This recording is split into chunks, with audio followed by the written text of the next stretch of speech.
The Nobuyamas are used to spending election nights at home.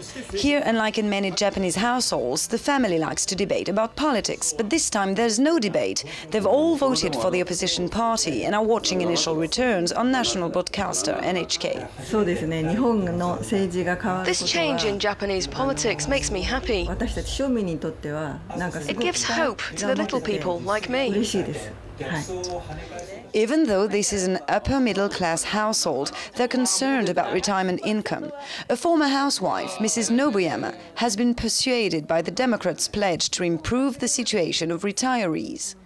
Michiko, a 23-year-old interpretation student, has cast a ballot for the first time, but like many young people, her vote was not one of strong conviction.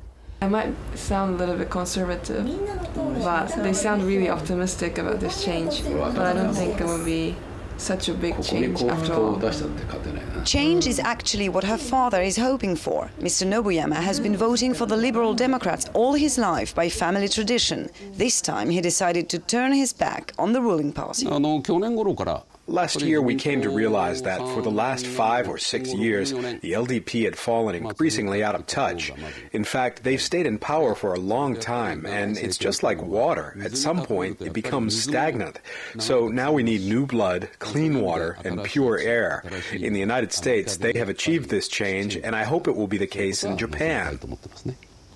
A manager of a company he created more than 30 years ago, this real estate agent has been severely hit by the crisis. Banks do not grant loans anymore, and the activity in the real estate sector has declined by nearly 50%. Mr. Nobuyama believes Japan's top priority is to focus on employment. What I want is employment, stable employment, Japanese style, like it used to be. I want the DPJ to reassure young people and give them employment security. Mr. Nobuyama is committing more than just his vote. Earlier this year, he joined the Democratic Party and has been campaigning for his constituency's candidate in this race. This candidate refuses corporate donations. He wants to remain independent. Actually, Mr. Nobuyama says he would gladly have made a donation, but this would have been against one of his new party's principles, to put an end to the collusion between politics and the corporate sector.